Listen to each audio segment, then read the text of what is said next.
secara holistik, aktif, dan proaktif dalam mengembangkan. Assalamualaikum Bu Abah. Waalaikumsalam Bu Ati. Selamat sore Bu, gimana kabarnya hari ini? Selamat sore Bu Ati. Alhamdulillah saya sehat Bu. Alhamdulillah ya. Baik Bu Ambar, untuk hari ini akan melakukan kegiatan coaching Ibu. Bagaimana nih, sudah siap apa belum Bu? Ya, insya Allah Bu, saya sudah siap melaksanakan coaching nanti dengan Bu. Ya, berhubungan dengan tugas saya sebagai supervisor nih Bu Ambar, ada beberapa hal yang akan saya tanyakan pada Bu Ambar nih. Yang pertama mengenai praktek coaching yang akan Ibu laksanakan. Yang pertama nih mengenai praktek coaching yang Ibu laksanakan kemarin nih Bu. Ya, kira-kira bagaimana Bu perasaannya? Kemarin itu kan karena baru pertama ya Bu Ati, jadi saya rasanya ya cemas, takut gitu, dan juga karena kaitannya kalau coaching itu kan harus sesuai dengan alur ceritanya seperti itu ya Bu, kan kita harus sesuai seperti itu ya Bu. Ya, baik Bu, jadi karena memang belum terbiasa ya Bu, semoga untuk kegiatan kali ini lancar ya Bu. Iya Bu, semoga. Ya. Baik, untuk selanjutnya dalam proses coaching ini kan ada 3 kompetensi yang harus dilakukan ya, yaitu presence atau kehadiranmu, kemudian mendengarkan dengan aktif, dan mengajukan pertanyaan berbobot. Kemudian kira-kira yang Bu Ambar masih kurang yakin di bagian apa nih? Kalau saya masih kurang yakin di bagian presence ya Bu, di kehadiran penuh, karena kita kan harus hadir secara penuh, kemudian harus fokus dengan apa yang akan disampaikan oleh coach. Nah, kalau kita kurang fokus, otomatis kan kita menjadi kurang aktif dalam menanggapi coach, dan tentunya akan sulit juga dalam mengajukan pertanyaan-pertanyaan berbobot seperti itu Bu. Ya, baik, jadi Bu Ambar itu merasa bahwa di bagian present ini yang perlu diperlukan lagi ya Bu? Iya Bu. Ya, terakhir nih Bu, apa yang diinginkan dari coaching kali ini? Yang pasti saya berharap coach itu akan mendapatkan solusi terbaik dari permasalahan yang dihadapi seperti itu Bu. Ya, baik nih, semoga coaching kali ini dapat berjalan lancar ya Bu Ambar ya. Dan selanjutnya saya persilahkan Bu Ambar untuk melakukan coaching, dan sebagai supervisor saya akan mengamati coaching yang dilakukan. Apakah sudah sesuai dengan alur tirta, dan tentunya untuk bagian presence apakah nantinya akan biasa saja ataukah justru meningkat dengan sangat baik ya. Ya, baik Bu, terima kasih, dan semoga nanti proses coachingnya bisa berjalan dengan lancar. Ya, silahkan Bu Ambar untuk dilanjutkan praktek coachingnya. Baik Ibu, terima kasih Bu Neni. Waalaikumsalam Bu Ambar. Selamat siang Bu Neni, bagaimana kabar Bu Neni hari ini? Selamat siang Bu Ambar, alhamdulillah baik Bu Ambar. Maaf mengganggu waktu Ibu sebentar, bisa tidak nih? Oh ya, silahkan Bu Neni, tidak apa-apa. Apa ada yang ingin Bu Neni sampaikan? Kelihatannya Bu Neni ada permasalahan. Iya Bu, saya merasakan sebuah keresahan gitu Bu di dalam kelas ketika saya mengajar di kelas. Kelas saya itu ada yang tidak bisa fokus menerima pelajaran, terutama di tengah-tengah pembelajaran itu. Mereka sudah mulai membuat kegaduhan di dalam kelas sehingga kelas itu menjadi ramai kayak gitu Bu. Oh, jadi dalam pembelajaran Bu Neni di kelas itu ada beberapa siswa yang kurang bisa fokus seperti itu ya Bu. Apalagi di tengah-tengah pembelajaran itu siswa sudah mulai gaduh seperti itu Bu. Iya betul sekali Bu Ambar. Oke, dari cerita Bu Neni tadi, Bu, apa yang Bu Neni harapkan dari pertemuan kita kali ini? Yang saya harapkan pada coaching kali ini gitu, saya bisa menemukan solusi atas solusi agar siswa itu bisa tetap fokus gitu Bu Ambar dalam pembelajaran gitu. Kemudian kelas saya juga ingin bisa menyenangkan gitu loh, tidak membosankan kayak gitu, tidak ada kegaduhan, nah intinya kayak gitu. Sehingga saya bisa mencapai tujuan dalam pembelajaran gitu Bu Ambar. Baik Bu Neni, jadi menurut pengamatan Bu Neni, kondisi ideal yang diharapkan itu seperti apa? Kondisi yang idealnya itu anak-anak itu fokus dan aktif mengikuti pembelajaran gitu Bu Ambar. Oke, berarti idealnya Bu Neni berharap anak-anak itu bisa fokus dan aktif mengikuti pembelajaran ya? Oke, betul Bu, betul. Ya, jika siswa yang seperti itu idealnya pada level 10 dan tidak ideal itu ada pada level 1, Maka untuk saat ini posisi anak-anak itu ada di level berapa? Kalau posisi saat ini itu ada pada level 5 Bu Anggar. Jadi anak tersebut memang sering membuat gaduh dan tidak fokus dalam belajar gitu Bu. Oke, kalau kondisi seperti itu akan diubah, menurut Bu Neni akan sampai pada level berapa? Kalau menurut saya itu hanya level 8 Bu. Itu sudah maksimal menurut saya. Ya, kalau misalkan yang idealnya itu ada posisi angka 8 atau di level 8, menurut Bu Neni apa yang ingin bisa dilakukan untuk mencapai nilai ideal tersebut?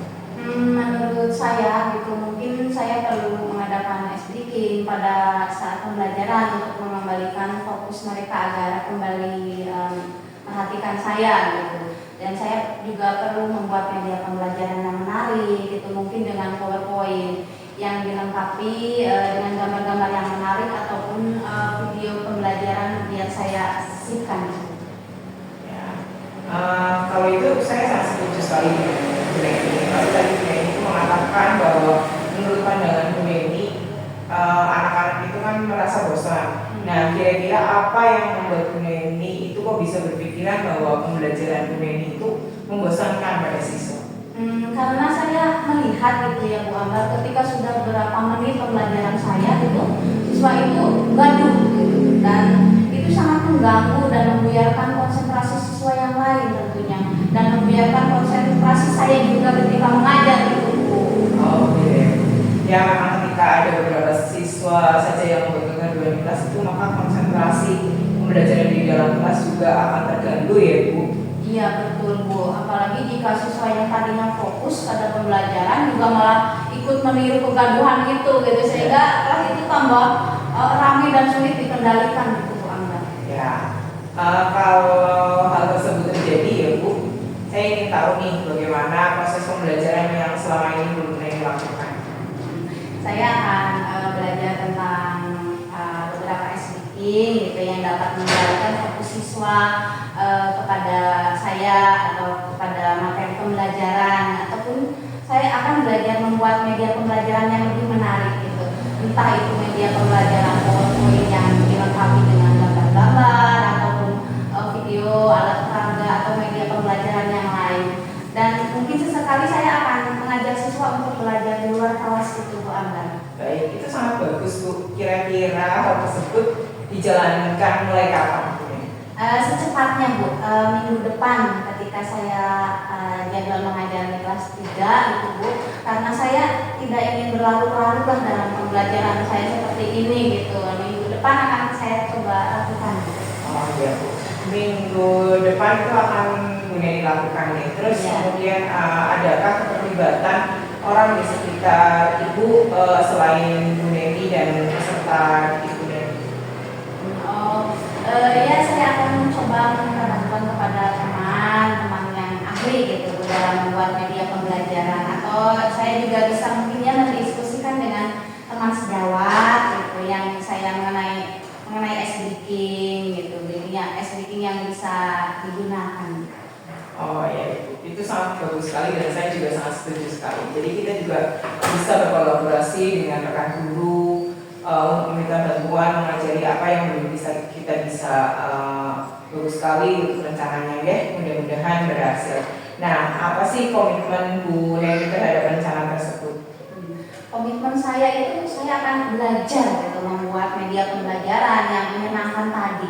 Terus saya juga akan mempelajari beberapa speaking yang bisa membuat siswa kembali fokus dan bisa menghidupkan kelas. Dan kalau perlu saya akan membuat kesepakatan belajar dengan siswa agar lebih tahu apa sih yang siswa inginkan di kelas itu seperti apa gitu. Selain itu saya juga akan sekali mengajak siswa gitu, belajar di luar kelas gitu, agar tidak merasa bosan. Bagus Bu, saya sangat beruntung sekali dengan rencana aksi yang akan dilakukan ini. Mudah-mudahan semua dapat berjalan dengan lancar dan sesuai harapan.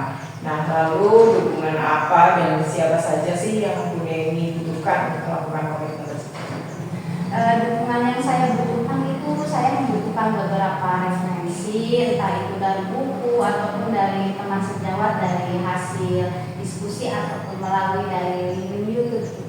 Oh iya, itu sangat bagus sekali Bu Neni. Terima kasih Bu Neni, secara tidak disadari oleh Bu Neni itu telah menciptakan dan menemukan solusi dari permasalahan Bu Neni sendiri. Saya hanya bisa mendoakan semoga rencana Bu Neni tadi bisa terrealisasi, kemudian memang sepenuhnya bisa tercapai sesuai dengan harapan.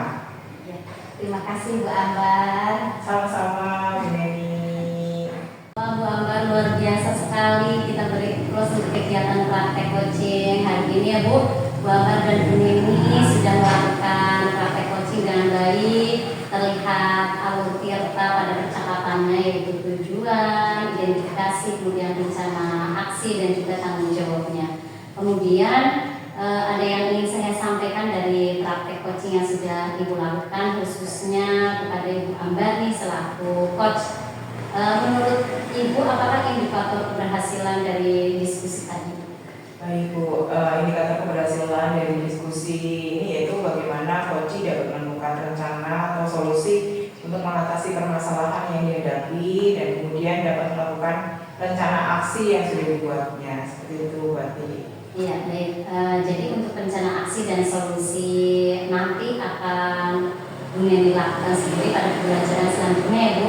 Nah, kemudian tadi Bu Ambar sampaikan nih bahwa ingin mengembangkan pada kompetensi presence atau kehadiran penuh. Di sini saya mengamati tadi bahwasanya Ibu itu sudah bisa melakukannya dengan baik ya, karena dengan kita hadir secara penuh menjadi kunjungan setia pada praktik coaching ini dan memberikan pertanyaan yang berbobot akan membuat coaching menjadi lebih terbuka dan merasa nyaman dalam menggali solusi dari permasalahan yang dihadapi oleh coach itu tersendiri, dan juga dapat memotivasi coach dalam melakukan rencana aksi yang telah disusun dengan lebih baik dan juga lebih maksimal. Iya, betul sekali Bu Ati. Ya, terima kasih ya Bu Ambar selaku coach dan Bu Neni tadi selaku coach atas praktik coaching hari ini dan memberikan pembelajaran kepada kita semua bahwa menjadi coach itu memang harus memperhatikan kompetensi sehingga tercipta solusi dari permasalahan yang dihadapi. Warahmatullahi wabarakatuh. Wah,